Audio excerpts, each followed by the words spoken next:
Hey guys, this is Dr. Chris at Venture Chiropractic, and we're back for another video for you guys today with our top cues that we see problems with when patients come in with pain or when they're having trouble making gains at the gym. We've got Jason Natal from Natal Training Systems with us today. He's going to go through things that he commonly sees in the gym with us as well. So these are things that we see all the time in our places, and essentially they're common problems that people can fix relatively easy. So we're going to show you guys great home cues, ways you can test yourself on actually moving better to get rid of that nagging pain or to help you get better gains in the gym. First off is just not being able to find a neutral spine. People are walking around all the time with kind of duck butt going on, or they got their pelvis wrapped under them, kind of doing a Steve Urkel thing. We want to make sure that we get that spine into neutral before you start moving. So Jason's going to talk us through some easy ways to get there. So the first thing, I'm going to have Chris lay flat. As he lays flat on the floor, you can have another person come in with you. The few cues that I want him to do is I'm going to have him first lock his lats. So as he lays his arms straight, his shoulders might be up here. So a lot of times guys will have traps up their ears, right? We want to lower his shoulders down so there's more space for the breathing. And then second, I'll see his core here, so what I want to tell him is I want to make sure that he's tightening his core. So as he tightens his core, he's going to let his pelvis go forward, or up, I should say.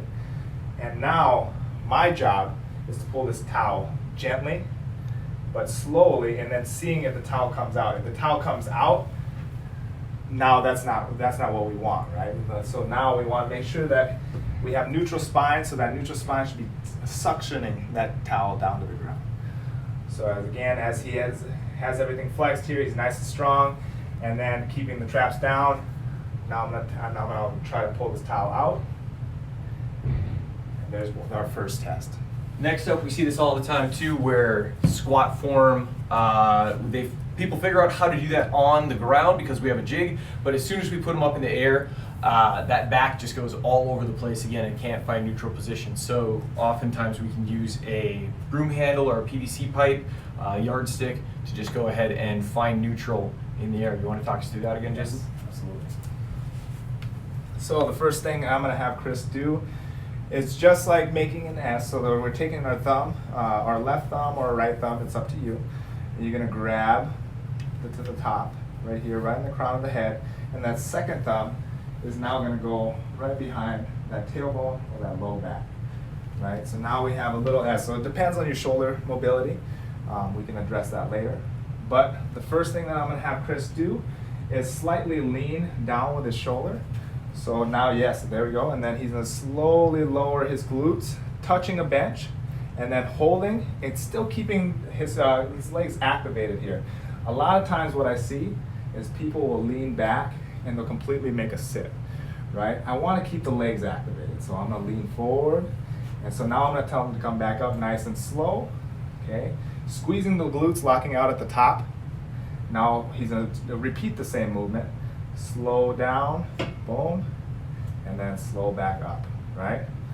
Now, so now if you see here, he didn't finish the movement, so we want to make sure that he drives the hips through, squeezing the glutes, okay? So this is a very common thing, especially if we sit at a desk very often, okay? So one more time, repeating the movement nice and slow, letting his hips sit back, and as he comes up, big squeeze in the glutes, and there we go. Lastly, when we look at this move from the front, lots of knee caving or bowing out going on. People get knee pain when they squat. That's something we hear all the time. Well, squats hurt my knees. Nah, I like to rip off a term I heard from another doc that I work with. The way you squat hurts your knees, not squatting hurts your knees. So we're going to go ahead and look at this view from the front. If we use that same cue, making sure our back's straight, Jason's going to walk us through how to keep those knees from collapsing in and figure out where we should be with our feet. Okay, so the first cue that I will have him do, I'm going to actually have him bring his feet together. Okay, so he's going to bring his feet together and we're going to go 1, 2.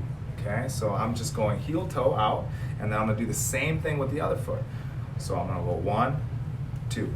Okay, so that should bring us in our squat stance. So now I want you to think about making a tripod. So squeezing the big toe and the pinky toe together, trying to make a little bubble underneath the middle of your arch, and then your heel is hooking into the ground. Okay, so now that we have a tripod foot, I'm going to give the same cue as I did with the dowel, and I'm going to tell him to lower his shoulders first and let his hips sink back. As we're here, now we have the hip broken down, and now I'm going to tell him to slowly squat as he gradually opens his knees so he can sit in that hole. Okay, and as he's going to come back up, nice and slow, and then he's going to go back down. Good. Again.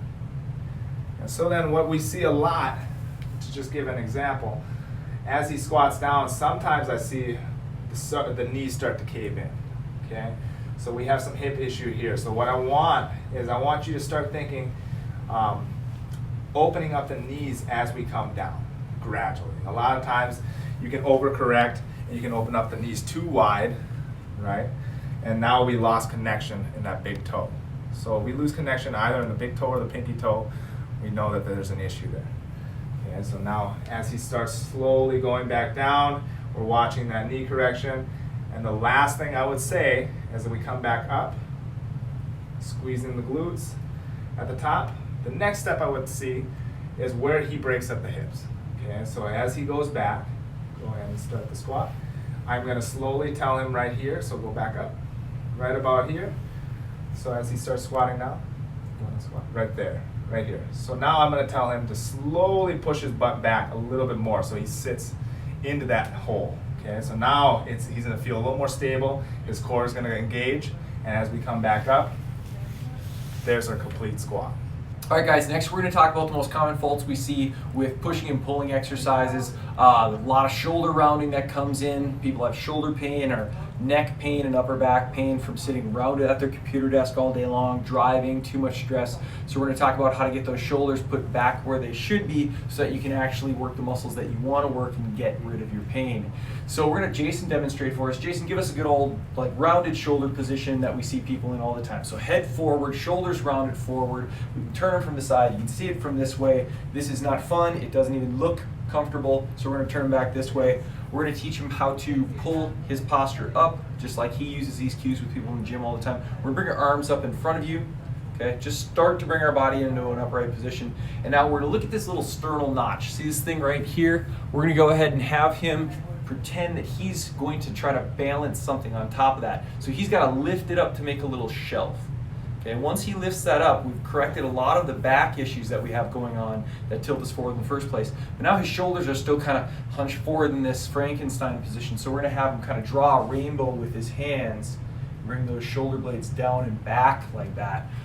Try that a couple of times and show him. So that really opens up his chest. This allows you to actually work your chest. If you're having shoulder pain when you're doing push-ups or presses, there's probably a good chance you're not even getting into this position before you start the movement. So let's show how we apply it to a push-up. Jason, why don't you get down on the floor for us? Let's face sideways this way. And we're going to go ahead and get his hands into this position, okay? We're going to want him to just show us a push-up that we see all the time when people have shoulder pain. So head's going to drop, shoulders going to round forward with the same issues we just saw earlier. We're going to go ahead and get back down in that position. We're going to think about lifting up that sternum, squeezing our shoulder blades together. Go ahead and come on up with a good push-up now. Head stays nice and straight there. Shoulder blades stay nice and locked in. And we're actually getting stretch across the chest here, not across the front of the capsule of the shoulder. One more push-up for us there. Good. We're going to go ahead and talk about pulling movements. Come on up.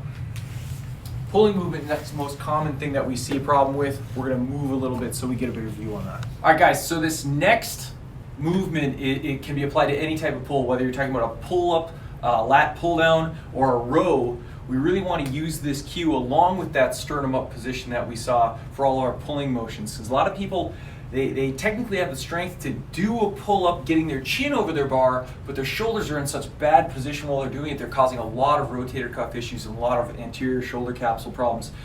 So we're going to go ahead and show you how to clean that up. If you don't have a lat pull-down machine, or it's a struggle, we can't do regular pull-ups, this is a great way to make your own lat pull-down machine at home. You can go ahead and take a resistance band and loop it around a pull-up bar take a broom handle or PVC pipe through there, and now we've got a very light lat pull down that we can do. Thicker bands give you more resistance, lighter bands give you less resistance. So we're gonna have Jason take this.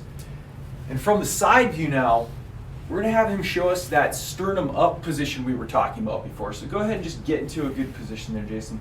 And we're gonna do a row movement first. So when he's in that sternum up position, we're gonna have him pull that bar back. And what he's doing here, what you'll notice is he's coming elbows back. He's pulling his elbows behind him rather than going ahead. Go ahead and bring it back to the start.